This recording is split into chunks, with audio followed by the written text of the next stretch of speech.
Alright, ladies and gentlemen, welcome back into another video. I just got news that this new chapter of the lore of the Chronicles have been released, and I decided to give it a little look-see, and I'm here, I'm reading it, and I already read a portion of it. I'm gonna skip ahead because it's literally just like little side information.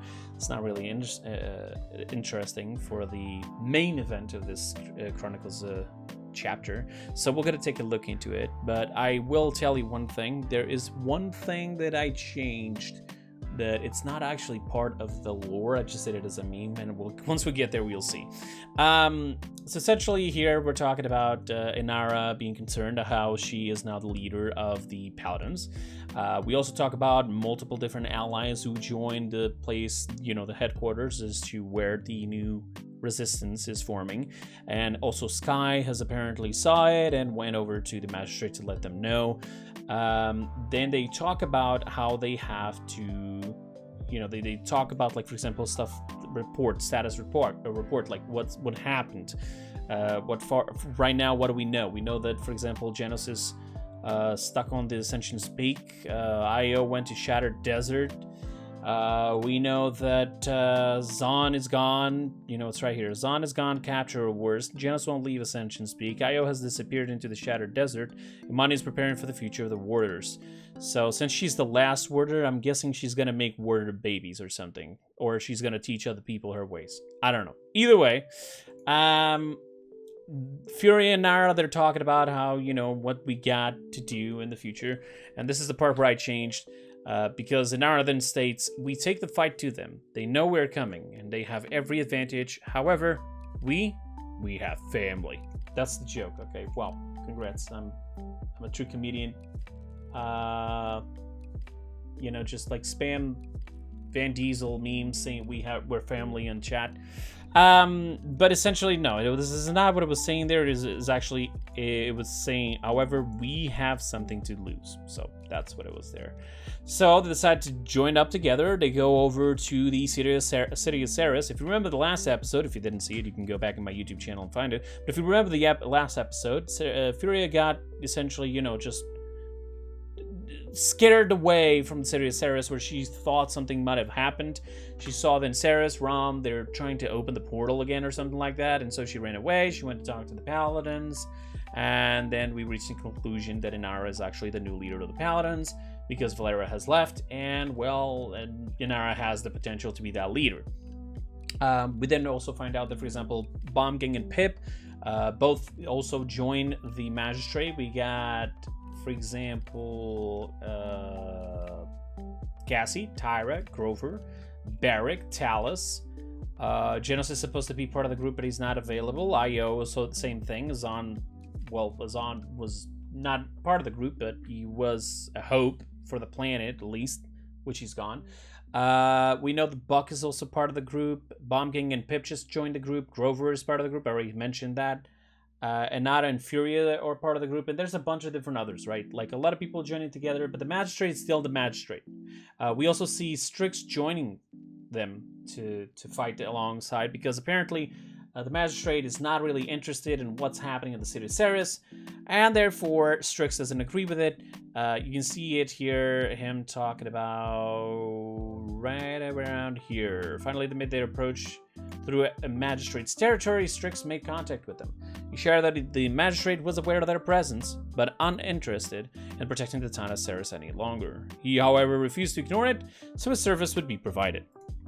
So 3 new people joined: Pip, Bomb Gang, and Strix now.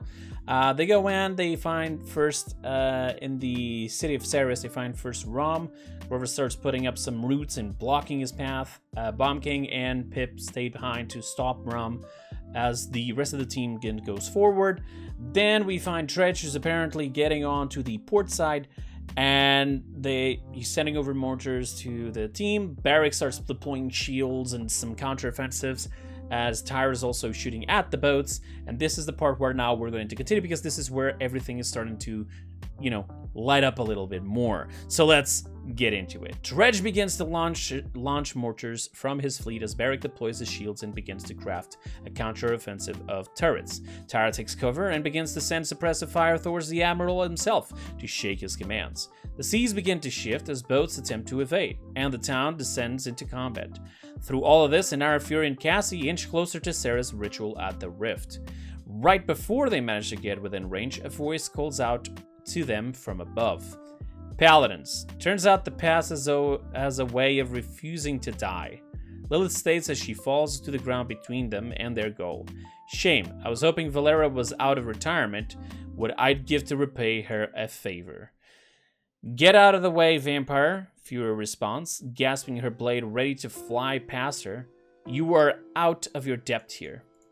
And then Lilith responds, Oh, Sarah, you truly are lost now that Azan showed you the pyre's colors. Fury's flight stopped dead in the air as Lilith smirks and turns her attention to Cassie. Huntress, betrayer of her family and the magistrate. What will Leon do when she finally deems you insolence worth of her time? Inara stands there, watching her allies struggle with the words they are forced to hear. She steps forward and stares at Lilith. The Heartless looks down on her and hides any thought she may have. And then, I believe this is Inara, I'm going to walk past you and stop this. Nothing you say will stop me because I've already lost more than you'll ever know. Inara begins to approach Saris once more, and as Lilith opens her heart to stop her, Fury and Ziggs both fly and force her to combat. Inara stands before Saris, preparing to send her spear towards her with all her might as she charges her throw. Spaces tears open behind the Oracle as she laughs dissonantly. So this is the realm Azan has been complaining about. All I see is potential, states Nyx, emerging from a portal just in time to catch the spear with a clenched fist. Don't worry, your savior has arrived. Thanks for the lift, honey. Nyx nods to Saris, who begins to chant as the large rift below her glows. Who are you? Inara states as she summons her spear back to her. I didn't know that Inara could do that. That's pretty cool. Alright. The queen this land deserves. A ruler who allows everyone's freedom to do as they please. Nyx boasts with her arms wide, spinning through the ruins of Saris. Chaos is all you bring. I've seen what that does to innocent people. Inara states, feeling her skin crack slightly in danger. Well, of course. Chaos is all this realm has ever known. And too long have groups stood between the will of the people to let their worst selves flourish. Nyx points her arms forward, almost as if she's offering Inara as an embrace. You wish to turn us into the abyss? Inara shouts back, clenching her weapon, prepared to fight. No, I wish to bring the abyss to you. As Nyx states those words, the rift below Saris rips open more, and a pillar of light, of purple light, pierces through the night sky. Inara watches in horror as souls begin to creep out. Nyx takes flight and tries to pull her in with the abyssal chains, but Inara raises a wall between them. She turns back to the Paladins quickly and probably says this: "We need to shut this. All focus forward." Inara commands them, and the team jumps into action. I thought they were going to jump into the hole. Grover sends roots towards the portal, while Rum chops through them as long as he can. Barrick attempts to ready a cart towards the crater, but it's held at bay by Dredge's volley. Ziggs attempts to look for a solution above, but Cassie gets back a solemn whistle. As all hope seems lost, a royal horn plays throughout the town. I am the king of this realm. Your claims are rejected. As Bomb Kings rolls towards the side of the crater and proceeds to explode, breaking the ground between it and the bay holding all the ships. As water pours in, Nyx lets her guard down as Inara shoots boulders towards her and knocks her out of the air. Lilith, seeing the state of the fight, locks eyes with Cassie and blows a kiss as she vanishes in the swarm of bats. Tyra calls out to the group to retreat, and all but one listen. Furia and Ceres stand once more, eye to eye, as the town of Ceres descends into madness around them. Furia speaks plainly. I know you're in there. You can lie all you want. She wasn't even trying to threaten. No attack readied. She was speaking from the heart. There's no one left in you who have failed. This is an omen of what is to come. You lost your sister. These mortals will have lost their fight. You may think this stops us, but you delay the inevitable.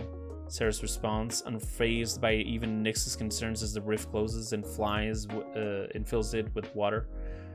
Next time we fight, I will end this. Fury ignites her sword with her fire in her eyes. You're not worth the time. Farewell, angel, Ceres states back as she waves her hand and fades into nothingness.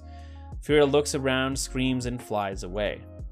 It looks like in this section here, they were just like, yeah, just speed it up. We don't got no time. Come on, go. I'm sorry. As the town settles and all other parties depart, Nyx composes herself and walks to the edge of the rift. She leans forward, picking up a single bone on the ground and smiling. Her omen is on its way.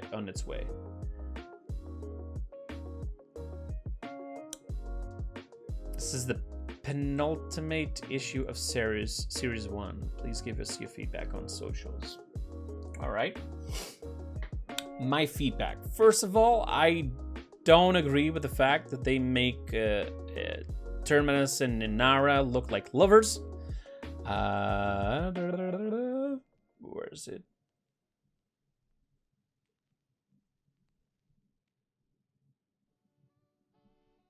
To the one she loved, the man she lost. She states as she raises rock from the ground to reveal the chipped handle of an axe. She begins to reach out to him. To the one she loved and the man she lost. So, here's my theory. It has been sort of confirmed, although I don't really think that does make a lot of sense. It has been stated by a former developer called Thunderbrush when he did some Arts of Champions that Inara and Terminus are lovers, or at least he hinted towards it. Now we're seeing it being mentioned on Chronicles, which I'm gonna be honest, I love these. They're very, very, very awesome. But sometimes I can't shake this feeling that this doesn't really feel like the true story, and it's just like written by somebody who follows the lore. Which is fantastic still. It's better than nothing, I guarantee you that. It's just like there's just some things that I'm following the story. I've been following the story for a very long time. I started playing this game when Zen came out. It was a long time ago, and I watched the entire Magistrate versus Paladins BS thing happening. Then I saw the entire city of Ceres, Furia and Ceres going around. Then I saw Vora and the Darkness and IO and blada yada yada. I also saw Janos and the House Psycho trying to recruit him and back and forth. And it just feels like this is taking a completely different route. Like, for example, the previous Chronicles that state that Atlas somehow went into it didn't seem to time travel because he went into a place that it was the Alpha lore, if you know what I'm talking about. And I thought he actually could time travel, not realm travel or dimensional travel. But apparently he does both, like Ceres or something. I don't know. So it's kind of weird, you know, like it's kind of weird seeing some things. And for example, this one here for me, it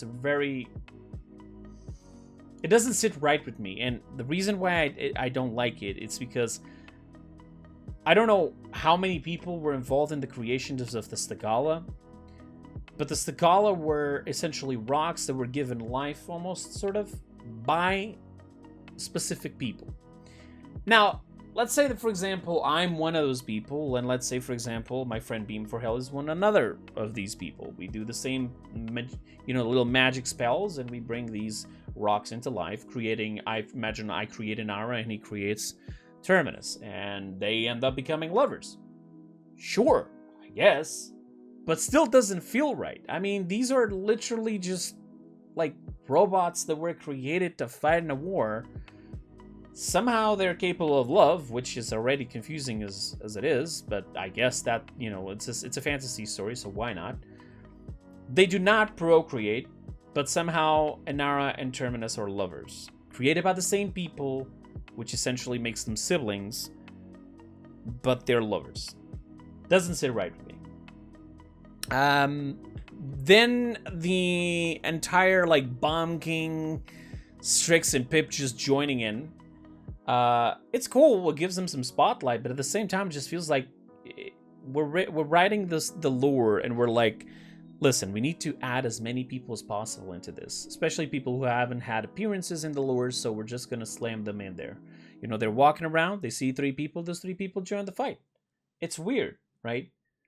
I am, however, curious to see what happened with Azan. I still want to find out about that. I do not understand why Nyx needs Omen that much. I mean, is Omen that powerful for this fight that they need him? Like, I don't get it. It's like, we could have just said that the portal is opened and some abyssal creatures came out, and Omen was one of the first few, which is now one of the most powerful members of the abyssal, you know, location. And now that he will also lead the fight and so on. That could have been cool. Somehow, no, a portal was there, got wrecked by Bomb King, who destroyed the port. I don't remember there was being a port this close to the city. Might have to look back into the trailer, Fury and Ceres. I think, see, even that, like, this was in the middle of a city with a portal to the abyss, but somehow even Dredge made it in. It's like, he was not meant to be there, but we're still gonna put him there somehow. You know, this is what bothers me, but I might be wrong. I mean, who knows? We'll see how this unfolds. Still want to see how they go for it. But yeah, I mean, they also sort of hinted us a little bit. If you didn't know about this, by the way, I'm here, you know, in the main game. I need to do a video about this, but some of these bios have been updated. For example, this is the old bio of Corvus, and now there's a new one where they state that he actually did die and got brought back to life because of people being interested in something that he had. So, you know, there's definitely more info, and I'm gonna be going through all of these bios. And trying to see which ones are the ones that are the most interesting, because, I mean, there's like 50 plus champions that got their bios changed. I tried doing it all in one go real quick, and it took me 30 minutes to reach the halfway. So, yeah. But yeah, like, I'm not gonna go too far into this. There's stuff I don't agree with, but that's fine. I mean, not all of us have the same ideals, you know, not the same ideas, or, you know, not all of us have the exact same tastes when it comes to certain things in the lore happening. I, for example, might be totally against Grover joining the fight, since he actually just wanted to murder anybody who would destroy nature, but hey. But that's fine, you know, and we'll see how it goes. However, I want to know what you guys think.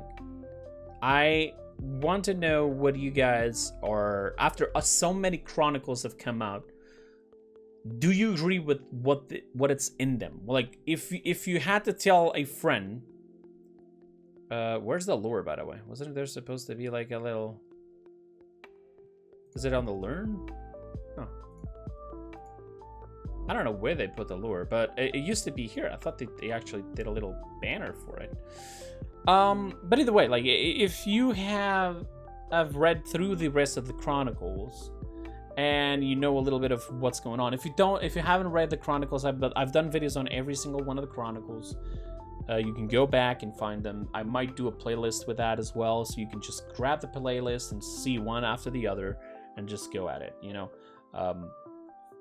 Funny that this tower is dressed not as her current version of the game. This is actually a Chinese skin that was made for her. That I never noticed that. Wow. Well, Interesting. Either way, that's pretty much it. What I got for the video. Thank you so much for watching. Again, go down in the comments below and let me know what you thought about these Chronicles episode, the one that I just read today, and the other ones as well. If you like what's happening, do you think they should continue with the Chronicles? Do you think that they are doing it right, wrong? What would you change if you were the one writing the Chronicles? I want to see all that feedback, and I'm gonna be honest. The best feedback, I'm going to try to pass it along to the developers. Although I wouldn't be surprised that some of the people on the developing team of Paladins, of Hyris, of Evil Mojo, that is indeed doing the lore, could potentially end up seeing this video and then going into the comments and seeing what you guys are saying. So be respectful, be nice, and give your proper and honest feedback about this. Okay, so thank you so much for watching. That'll be it for today. I'll see you guys next time. And until then, have a wonderful time. Bye-bye.